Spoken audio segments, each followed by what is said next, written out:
तमिलनाडु के जो मुख्यमंत्री हैं स्टालिन साहब कर सकते हैं, वो उस पेरियार की लीगेसी से वो आए हुए हैं, इसलिए हमें उनके ऊपर भरोसा है। और जिस तरह से वो तमिलनाडु गवर्नमेंट काम कर रही है इस पाखंडवाद के खिलाफ, जो जिहाद छेड़ा हुआ है उन्होंने, तो definitely our leader could be Stalin, none other than Stalin साहब। देश की सच्चाई सच छुपने नहीं देंगे। सर, सामाजिक न्याय के योद्धा के रूप में आज वीपी सिंह को याद किया जा रहा है। आज आप भी यहाँ आए हैं, क्या लग रहा है, क्या मुद्दे असल क्या है इस देश?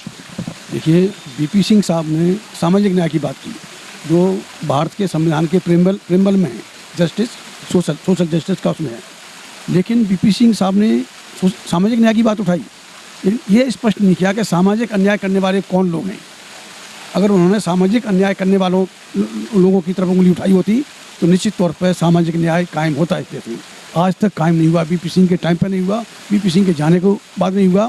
और जहाँ तक जो सामाजिक अन्याय करने वाले लोग हैं, इस देश की जो वर्ण व्यवस्था है, ब्राह्मण अन्याय का प्रतीक, क्षत्रिय अत्याचार का प्रतीक, वैश्य भ्रष्टाचार का प्रतीक, और पूरा शूद्र अन्याय, अत्याचार और भ्रष्टाचार का आप शिकार हैं।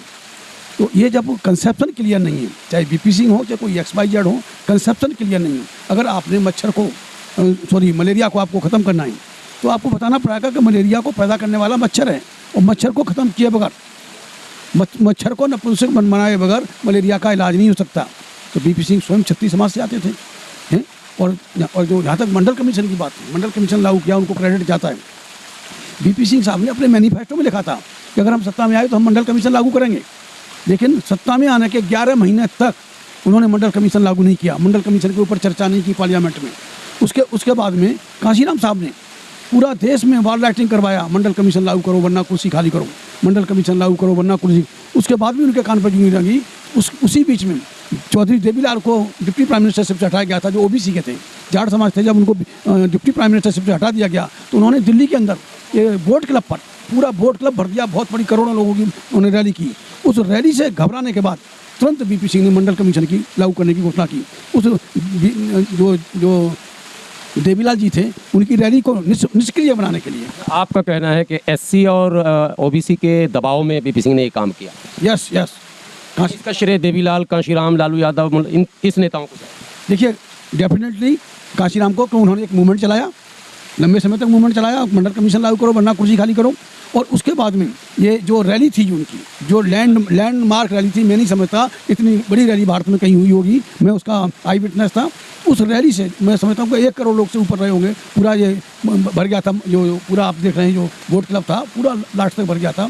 और फिर उससे घबरा कर, क्योंकि उनको डिप्टी प्राइम मिनिस्टर से हटाया था, वीपी सिंह जी को, वीपी सिंह की कैबिनेट को एक जाट डिप्टी प्राइम मिनिस्टर बर्दाश्त नहीं हुआ। उसको असर को कम करने के लिए, देवीलाल जी के असर को कम करने के लिए उन्होंने मंडल कमीशन की घोषणा की। और मंडल कमीशन इधर से घोषणा हुई और उधर से वहाँ से इलाहाबाद से जुबली हॉस्टल एक इलाहाबाद में था, जो सवर्ण में रहते थे, वहाँ से मंडल कमीशन के विरोध में आंदोलन शुरू हो गया। जहाँ से इलाहाबाद से वीपी सिंह जी आने वाले आते हैं, वहाँ से पैदाइश थे, वहाँ के राजा थे, मतलब मांडा के राजा थे। तो वहीं से उन्होंने आंदोलन भी उन्हीं के मांडा से शुरू हुआ, इलाहाबाद से शुरू हुआ। तो हम कैसे कह सकते हैं वीपी सिंह को हम मंडल का मसीहा नहीं मान सकते। ये दबाव में किया, उन्होंने खुशी से किया होता तो 11 महीने नहीं जाते। जबकि उन्होंने मैनिफेस्टो में लिखा था, अपने मैनिफेस्टो में लिखा था कि हम सत्ता में आए तो मंडल कमीशन लागू करेंगे, लेकिन उसके बाद भूल गए। और मंडल कमीशन तो पिछड़ों का छोड़िए, वीपी सिंह जाट नेता को वो एज डिप्टी प्राइम मिनिस्टर नहीं बर्दाश्त कर पाई। आपको लगता है कि एक रेखा खींचनी चाहिए कि सामाजिक न्याय की जब बात होती है तो आखिर अन्याय किसने किया जो न्याय की हम बात? यस, बिल्कुल। जब तक आप, वही मैंने कहा ना आपको, जब अगर मलेरिया ख़त्म करना है तो मलेरिया को पैदा करने वाला मच्छर को या तो ख़त्म करना पड़ेगा या नपुंसक करना पड़ेगा उसको। उसी तरह से जो अन्याय का प्रतीक है, तो यानी इतिहास बताता है इस देश का, क्षत्रिय अन्याय का प्रतीक है। जब तक क्षत्रिय की तरफ उंगली नहीं उठाएंगे, क्षत्रिय को आप मतलब नीचे नहीं लाएंगे, उसकी बदमाशियों पर अंकुश नहीं लगाएंगे, तो सामाजिक न्याय कैसे स्थापित हो सकता है? न्याय स्थापित नहीं हो सकता। सामाजिक न्याय के योद्धा के रूप में आप किन किन नेताओं को देखते हैं? लेकिन डेफिनेटली कांशीराम सामाजिक न्याय की उन्होंने बात की। और नंबर 1 पर तो बाबा साहब महात्मा ज्योतिबा फूले, साहू महाराज, पेरियार, ये हमारे जो योद्धा हैं सामाजिक न्याय की, यही सामाजिक न्याय की योद्धा। वासी के युग में जब ये दबाव बना, उस समय जो नेतृत्व कर रहे थे, सामाजिक न्याय की बात कर रहे थे, उनमें कौन कौन नेता? देखिए, डेफिनेटली कांशीराम और चौधरी देवीलाल को मैं इसके लिए मानता हूँ, सामाजिक न्याय के लिए। वो देवीलाल जी बाई एक्सीडेंट सामाजिक न्याय के नेता बने और कांशीराम बाई बर्थ सामाजिक न्याय के नेता थे। आज लगता है कि सामाजिक न्याय के इस कारवां को आगे कौन लेकर जा रहा है?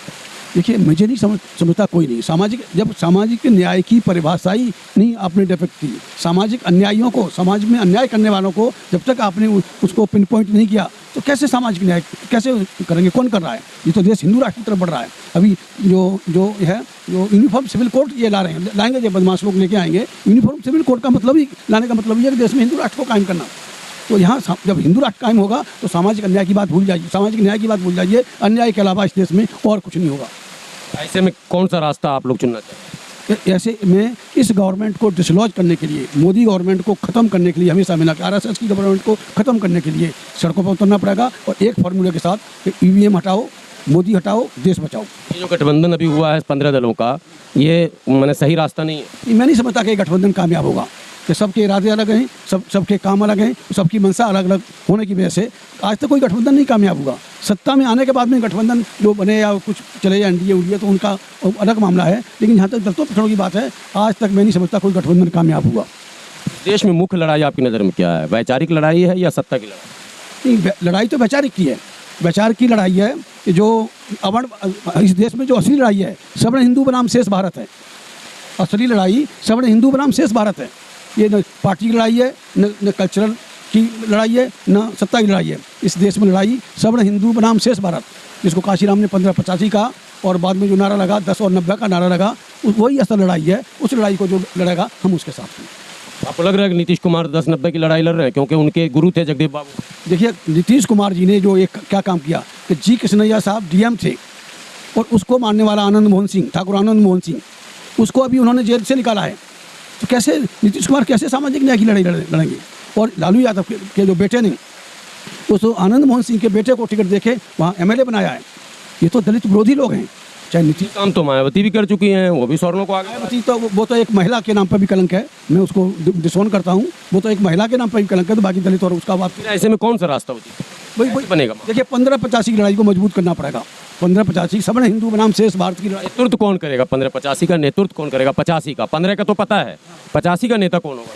देखिए, 85 के बहुत लोग ये डिसाइड नहीं हो पा रहा है कौन के समाज ने 20-25 साल मायावती के पीछे लगा दिए, बर्बाद हो गए। अब जाके धक्का लगा तो अब पीछे हट रहे हैं।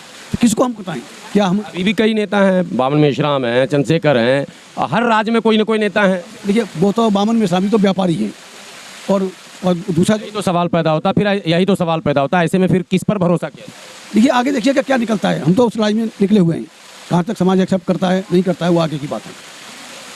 सर, इतने आपाधापी में अगर आपसे ये सवाल किया जाए कि आखिर इस देश में सक्षम नेतृत्व को करता कौन है, कौन सा लीडर है जो सामाजिक न्याय के इस कारवां को आगे लेकर चल सकता है, तो आप क्या जवाब? देखिए, जो सामाजिक न्याय के कारवां को या 1585 के कारवां को, या हम कहें कि सवर्ण हिंदू बनाम लड़ाई है, उसको लड़ने में अगर कोई सक्षम है, नेतृत्व कर सकता है, तो naturally it is Stalin.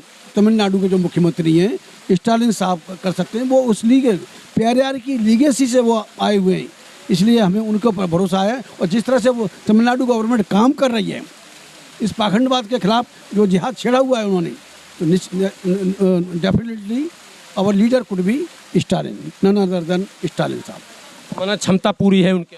Yes, पूरी क्षमता है। बाकी हम लोग पीछे लगेंगे तो क्षमता क्या महाक्षमता बनेगी वो स्टालिन साहब के साथ। हमारे next prime minister should be Stalin साहब।